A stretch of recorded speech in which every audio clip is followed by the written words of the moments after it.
이태준의 달밤 한번 보자. 우선은 달밤 그 밑에 키워드 한번 보시면 천진한 성품의 주인공 황수건이 나와. 여기 있는 주인공이 이 천진한 성품의 주인공인 황수건에 대해서 연민을 갖게 되는 그런 작품이야. 이 부분을 오른쪽 끝에 가면 소외된 인물에 대한 연민 이렇게 등장을 하고 있지. 자, 특징들은 나중에 한번 다시 보고요. 이번에는 본문을 읽고 나서 한번 분석을 쭉 한번 해보자. 자, 성북동으로 이사 나와서 한 대여세 되었을까?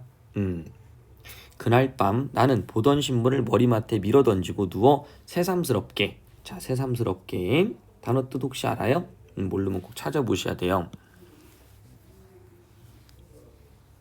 그래서 새삼스럽다라는 단어 자체는 기존에 생각했던 기존에 알고 있던 사실들을 갑자기 다르게 느껴지는 거야. 그러면 새삼스럽게라는 말 자체들이 뭔가의 변화를 유도하고 있다라고 생각해 볼 수도 있겠지? 그리고 어떤 생각을 했나 봤더니 여기도 정말 시골이로군 하였다.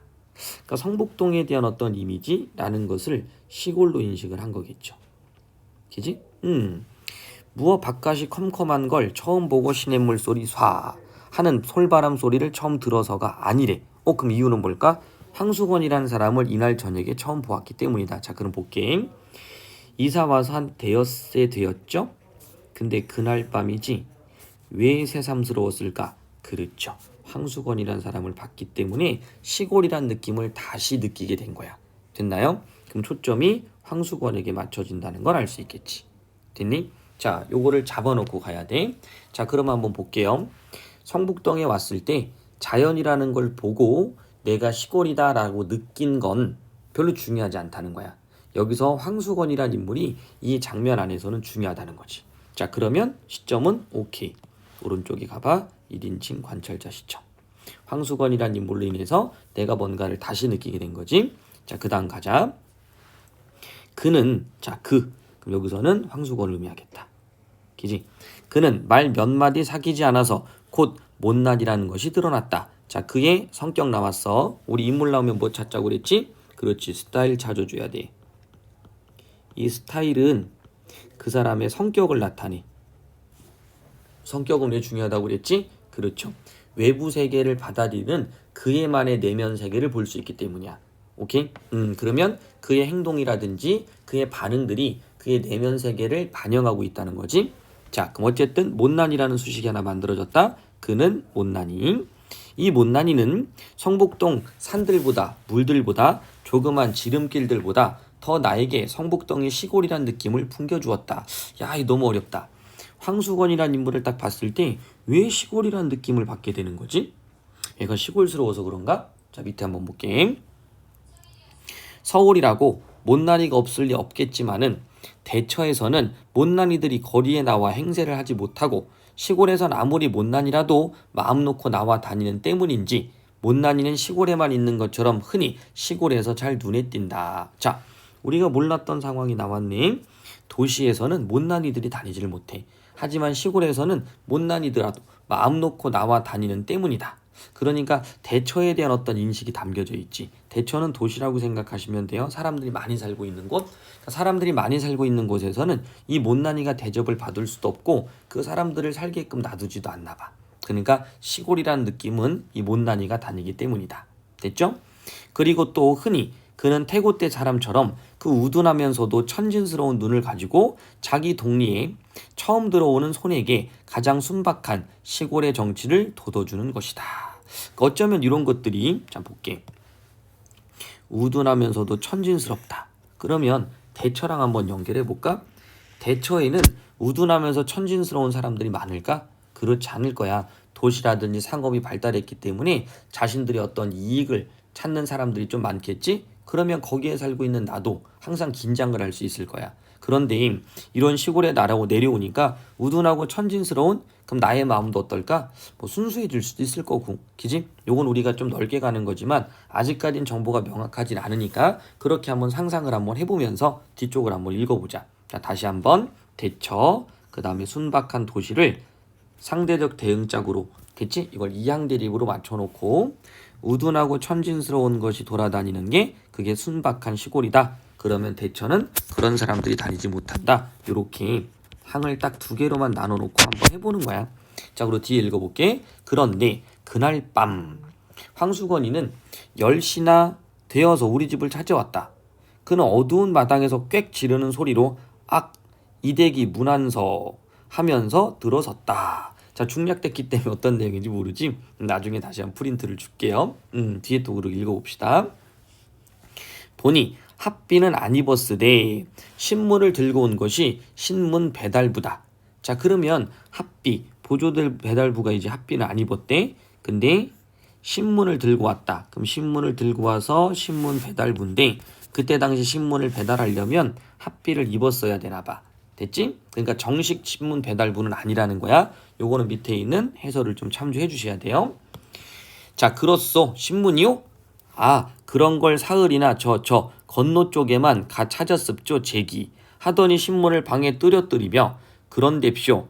왜 이렇게 쬐끄만 집을 사고 와갭쇼? 아, 내가 알았더라면 이 아래 큰 개화집도 많은 거립쇼 한다. 하, 말이 황당스러워 유심히 그의 생김을 내다보니 눈에 얼른 두드러지는 것이 빡빡 깎은 머리로 돼. 자, 묘사 나오죠? 묘사도 인물의 뭐를 찾을 수 있다? 그렇지, 캐릭터. 자, 이 앞에 나와 있는 대화를 보면 그 캐릭터를 찾을 수 있는데 생각보다 이 대화로 캐릭터의 스타일을 찾기가 너무 어렵다. 자, 밑에 한번 봐. 빡빡 깎은 머리로 돼 보통 크다는 정도는 이상으로 골이 크다. 그런데다 옆으로 보니 짱구 대가리다. 그러면 요 모습을 보니까 생김새가 우둔하고 모자란 인물임을 알 수 있게 하는 거야. 그러니까 이거를 바탕으로 한번 이렇게 올려다보면 이 아이는 집이 쬐만하다 크다 뭐 이런 거 할 때 되게 순박하게 이야기를 한 거야. 됐지? 그래서 자신의 생각을 숨김없이 드러냈다. 자, 보통 사람들이 하기 어렵다라는 건 뭐야? 이것저것 재고 이런 거지. 그러니까 이 사람은 악의에 찬 건 아니야. 위에서부터 내려서 이렇게 된 거야. 알겠지? 좀 어려우니까 차라리 얘는 한번 읽어두고 아, 이런 의미구나 라고 분석적으로 받아들이는 게 좋겠지. 이 선생님 갭숑. 아, 저도 내일부턴 원 배달이 올시다. 자, 아까 합비 안 입어서 보조 배달부라고 그랬지? 요렇게 된 것 같아. 정식 배달부. 오늘 밤만 자면 입시오 한다. 자세히 물어보니 성북동이 따로 한 구역이 되었는데 자기가 맡게 되었으니까 내일은 배달복을 입고 방울을 막 덜렁거리면서 올 테니 보라고 한다. 그리고 사람이란 게 그러게 무엇든지 끝을 바라고 붙들어야 한다고 나에게 일러주면서 신이 나서 돌아갔다. 우리도 그가 원 배달원이 되는 것이 좋은 친구가 큰 출세라는 것처럼 마음속으로 진실로 즐거웠다. 자, 그럼 봐봐. 진실로 즐거웠다라고 그랬지? 상대방을 위하는 마음 있잖아. 그러니까 여기 등장하는 주인공은 마음이 따뜻한 인물이라고 볼 수 있을 거야. 그 다음에 앞에 나와 있는 그 황수건의 말을 약간은 조금 서술자가 다시 한번 해줬지. 그건 아마 앞에 있는 인물이 좀 어수룩하기 때문에 좀 분석적으로 제시를 해주기 위한 걸 거야. 그건 독자에 대한 배려라고 봐야 될 것 같아. 자, 그 다음 볼게요. 그러나 이튿날 그는 오지 않았다. 자, 볼게. 자, 실제 원 배달원이 됐다면 요 아이는, 그러니까 요 아이는 아니겠지, 그지? 황수건은 아마 자랑을 맨 먼저 하러 왔을 거야. 자, 왼쪽에 한번 잠깐 볼게요. 나는 황수건에게서 시골의 정치를 느끼며 여기 각박한 도시 사람들과는 다른 순박한 황수건에 대화하는 것을 즐긴다. 또한 황수건이 야박한 현실에 적응하지 못하고 상처를 입자 이를 안타깝게 생각하는 연민의 시선. 그래서 이 부분에 어떻게 된 걸까? 그렇지. 원배달이 안 됐을 거야. 그러니까 아마도 여기에서 말한 것은 황수건의 그냥 자의적 해석, 그죠? 주관적으로 자기 마음대로 해석한 걸 수 있어. 그 다음에 위로 한번 올라가 볼게. 분명히 시골이지. 그럼 요런 좀 덜 떨어진 사람을 챙길 수 있는 게 시골이라고 얘기를 했었잖아. 근데 이 친구는 실제로는 보조 배달까지 못 가. 원배달까지 시킬 수 있는 그런 부분은 아닐 것 같아. 너희들도 생각을 해보면 중간중간에 좀 실수하는 것들이 중략에서 막 나오거든요. 그런 것들을 보면 원 배달을 시키기는 좀 어렵다라는 것이 이 중략 부분에서 판단이 돼요. 신문 배달해야 되는데 이런 친구들은 자기의 내면을 막 드러내다 보니까 궁금한 게 있으면 거기에 막 그냥 집중을 하는 거야. 그러다 보면 4시에 도착해야 되는 신문이 막 저녁 10시에 오고 막 이런다는 거지. 됐지? 이제 그 중략 부분이 빠진 거야. 자, 밑에도 이제 나올 거야. 볼게. 그러나 이튿날 그는 오지 않았다. 밤이 늦도록 신문도 그도 오지 않았다. 그 다음날도 신문도 그도 오지 않다가 사흘째 되는 날에야 이날은 해도 지기 전인데 방울소리가 요란스럽게 우리 집으로 뛰어들었다. 어디 보자 하고 나는 방에서 뛰어나갔다. 자, 어디 보자. 내면 세계를 직접 드러냈지. 됐지. 요런 것들이 그냥 내면 세계가 나온 거야. 직접적으로. 하고 나는 방에서 뛰어나갔다. 궁금증이죠. 그러니까 웬일일까? 정말 배달복에 방울을 차고 신문을 들고 들어서는 사람은 황수건이 아니라 처음 보는 사람이었다. 왜 전에 사람은 어디 가고 당신이요? 물으니 그는 제가 성북동을 맡았습니다. 한다. 그럼 전에 사람은 어디를 맡았어? 하니 그는 픽 웃었다. 됐죠. 그까지 반편을 어딜 맡깁니까? 배달부로 쓰려다가 똑똑지가 못하니까 안 쓰고 말았나 봅니다. 자, 그럼 여기 있는 그는 보조인물인 거지. 황수건에 대한 정보를 전달해주는 인물인 거야. 자, 그러면 황수건이 와서 직접 얘기했어도 되는데 왜 이런 사람들을 통해서 얘기했을까? 그렇지. 그런 부분을 통해서 세태를 객관적으로 전달할 수 있잖아. 됐니? 그래서 원배달부가 되지 못한 이유가 바로 요거겠지. 됐니? 그럼 그 연민이 더 많이 느껴질 것 같아. 자, 그래서 오른쪽 넘어가서 이와 감상 같은 것들 한번 쭉 읽어보시면 나와 황수건의 관계 요게 나올 거고요. 요거는 맨 뒤까지 한 다음에 읽을 겁니다. 굉장히 중요한 거예요. 알겠지? 자, 그 다음 넘겨볼게. 그리고 이제 또 다른 사건이 하나가 나옵니다. 자, 이번에 어떤 사건인가 한번 보자. 삼산학교의 말씀이에요. 그 제 대신 들어온 급사가 거기서 또 일을 했었나 봐. 그지? 급사가 저보다 근력이 3개 생겼습죠. 그러니까 여기에서 뭐 하는 거야? 오케이. 경쟁을 하는 거야. 됐니? 그래서 여기 있는 급사 때문에 자신이 쫓겨났다고 생각한 거거든요. 그러니까 황수건에게는 얘는 적이야, 적. 됐지? 나는 그 사람을 보지 못해서 모르겠어. 대꾸를 되게 진실하게 해주고 있지. 더군다나 얘는 사투리를 안 쓰고 표준어를 쓰거든요. 그것도 이제 하나의 대비되는 모습이야. 모르겠어. 하니 그는 은근한 말소리를 희죽거리며 제가 거길 또 들어가 볼라굽쇼. 운동을 합죠. 자, 그럼 볼게. 상대방이 뭐가 세다? 근력이 세다. 그래서 운동을 한다. 왜? 이기겠다 이 말이지. 어떻게 운동을 하오? 그까짓 거 날마다 사무실로 갑죠? 다시 써달라고 졸라댔죠. 그랬더니 새 급사란 녀석이 저보다 크기도 무척 큰뎁쇼. 이 녀석이 막 불끈댑니다 그려. 그래 한번 쌈을 해야 할 텐뎁쇼. 그 녀석이 근력이 얼마나 센지 알아야 담배들 텐뎁쇼. 허허. 그렇지. 못 모르고 대들었단 매만 맞지. 자, 그러니까 지금 여기 나와 있는 이 경쟁의 구도에서 내가 지금 뭐 하겠다? 힘을 키우겠다. 자, 그럼 생각해봐. 급사가 된 이유가 뭘로 놓고 있는 거야? 그렇지. 힘만 세면 된다라고 생각을 하고 있는 거지. 이것도 약간 어수룩한 모습이야. 중량 밑으로 갑시다.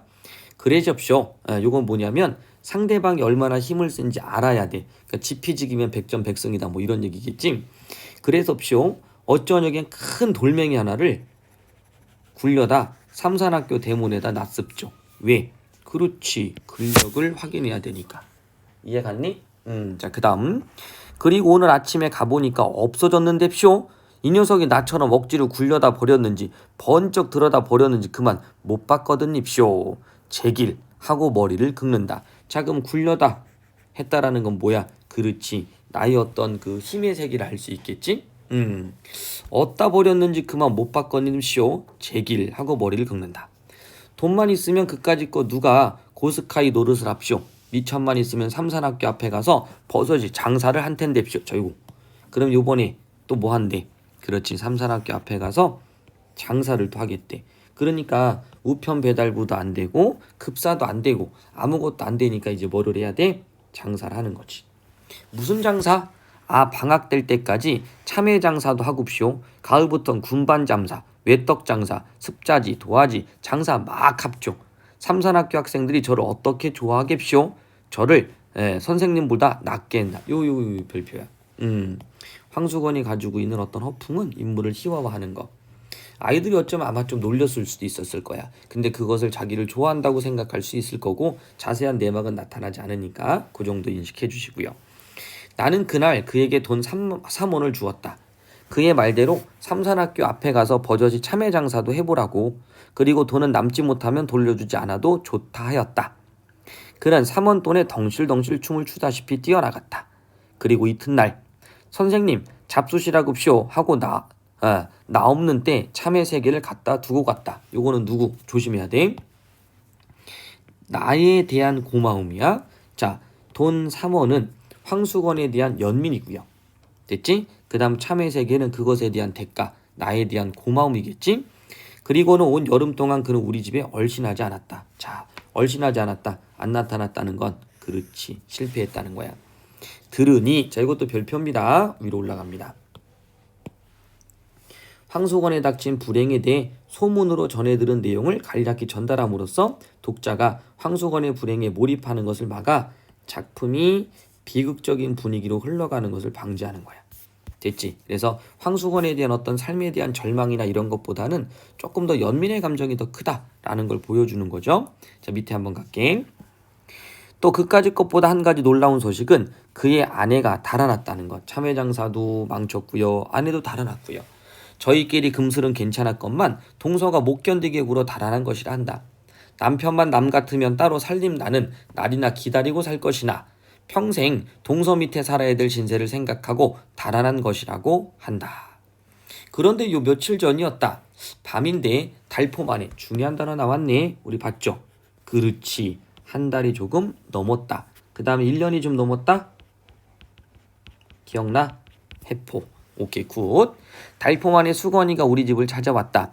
웬 포도를 큰 것으로 대여섯송이. 자, 똑같은 거다. 참외라. 그지? 종이에 싸지도 않고 맨손에 들고 왔다. 자, 옛날에는 포도 살 때 종이에 이렇게 싸졌었거든요. 그래서 근데 종이에 싸지도 않았어. 뭘 의미할까? 그는 벙긋거리며 선생님 잡수라고 사왔습죠 하는 때였다. 웬 사람 하나가 날쌔게 그의 뒤를 따라 들어오더니 다짜고짜 수건의 멱살을 움켜잡고 끌고 갔다. 수건이는 그 우둔한 얼굴이 새하얗게 질리며 꼼짝 못하고 끌려갔다. 나는 수건이가 포도원에서 포도를 훔쳐온 것을 직각하였다. 오케이. 쫓아나가 매를 말리고 포도값을 물어주었다. 연민이지. 포도값을 물어주고 보니 수건이는 어느 틈에 사라지고 보이지 않았다. 나는 그 5송이의 포도를 탁자 위에 얹어놓고 오래 바라보며 아껴 먹었다. 왜? 맛있어서? 아니지. 황수건에 대한 마음. 자꾸 생각이 나는 거야. 그의 은은한 순정의 열매를 먹듯 하나를 가지고도 오래 입안에 굴려보며 먹었다. 어제다. 문 안에 들어갔다 늦어서 나오는데 불빛 없는 성북동 길 위에 밝은 달빛이 깁을 깐 듯 하였다. 아름답게 아주 밝게 비치고 있는 거야. 황수건의 처지랑 본다면 대조가 되겠지? 그런데 포도원께로 올라오노라니까 누가 막지도 못한 음성으로 목청으로 사케와 일본 노래야. 그지? 여기 술은 눈물인가 한숨인가란 뜻으로 일본 가요래요.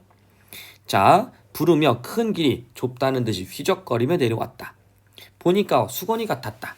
나는 수건인가 하고 아른 체를 하려다가 그가 나를 보면 그렇지 무안할 일이 생각하고 다 배려네. 휙 길 아래로 내려서 나무 그늘에 몸을 감췄다. 그는 길은 보지도 않고 달만 쳐다보며 노래는 그 이상은 외우지 못했다. 왜? 그랬지 조금씩은 아이가 어때요? 덜 떨어지니까 이렇게 된 거지. 첫 줄만 되풀이하면서 전에는 본 적 없었는데 담배를 딱 퍽퍽 빨면서 지나갔다. 뭘 나타낸 거야? 그렇지. 황수건의 심리 드러낸 거지. 달밤은 그에게도 유감한 듯 하였다. 자, 앞으로 잠깐만 넘어갈게요. 페이지 61쪽. 달밤의 장면. 서글프고 울적한 상황을 강조하지만 모두 있어. 평화롭고 서정적인 느낌. 서정이라는 건 뭐야? 그렇지. 요거는 정서를 풀어낸다는 건데 여기서는 약간 낭만적 이 느낌이다. 정서적인 게 나오게 만드는 그런 어떤 분위기라고 생각하면 될 것 같아. 낭만적. 반대는 사실적. 낭만적은 뭔가 아름답다 이런 느낌. 됐지? 자, 통해 그 비극성을 심화시키지는 않는다. 중요한 표현이야. 뭐 하지 않는다? 심화시키지 않는다. 또한 황수건에 대한 나의 연민의 정서를 효과적으로 드러낸다. 그래 달밤은 서정적이고 예상적인 분위기지만 여기에 등장하는 황수건의 어떤 심리나 처지를 고조 심화시킨다. 그래서 비극성을 강화한다. 이러면 안 돼. 꼭 기억해야 돼. 거듭된 실패를 경험한 황수건의 서글픔을 강조한다. 독자들에게 깊은 여운을 준다. 이 정도. 그 다음에 달밤에 대한 하나 더 이해해 줘야 될 거 있어요. 밑에 여기 나오지 62쪽. 요것도 한번 머릿속에 정리해주고 기억해 주셔야 돼. 그래서 밑에만 좀 알아둘게요. 애상적 정조를 진하게 느끼게 하는 동시에 황수건에 대한 나의 따뜻한 시선과 연민의 정서를 돋보이게 한다. 됐지? 황수건 되게 불쌍한 것 같아. 자, 오른쪽도 넘어가서 페이지 63쪽. 황수건의 일화를 통해 요거야. 그래서 황수건의 어떤 사건들이 계속 인과적으로 묶이는 게 아니라 맨 처음에 신문 배달, 그 다음에 급사에 대한 이야기, 참외 장수, 그 다음에 이제 포도에 대한 이야기, 이런 일화들을 하나씩 쭉 드러냅니다. 됐지? 그래서 이제 원배들부, 그 다음에 급사, 그 다음 아까 얘기했던 참외 같은 거 어리석고 모자라지만 순진하고 착한 본성을 지니고 있다. 됐죠? 그 정도 한번 알아두시고 이태준의 작품 세계에서 한번 기억해야 될 게 바로 이태준은 가난한 사람, 지금 얘기하는 못 배운 사람들, 그지? 또는 농투성이, 늙은이, 퇴기 등 사회 중분입에 밀려난 사람들, 이런 사람들을 우리가 좀 어려운 말로는 소외된 민중 이렇게 얘기해. 됐죠? 작가는 이런 인물들을 따뜻한 시선으로, 연민이겠지? 따뜻한 시선으로 그려낸다. 이 따뜻한 시선 같은 경우는 그 전에 우리가 많이 배웠어. 어디서? 그렇지.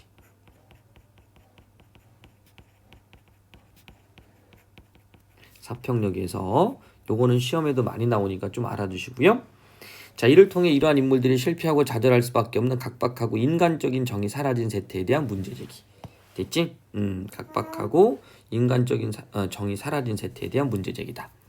이러한 작품 강령은 작가의 회고적 취향과도 일맥상통한다. 이태준은 사라져가는 옛것에 대한 향수를 지니고 있는데 요거 순수한 인간성 역시 그 중에 하나다. 됐지? 그래서 나중에 뭐 돌다리라든지 이런 것들을 또 보게 될 거고요. 요거는 그 사람의 작품은 아닌데 요거는 연민으로 같이 나오는 거야. 시할 때 또 한번 공부를 할 겁니다. 나머지 정리해 주시고 문제 푸는 거 잊지 말고. 알겠지? 자, 그렇게 해서 이태준의 달밤 마무리됐다.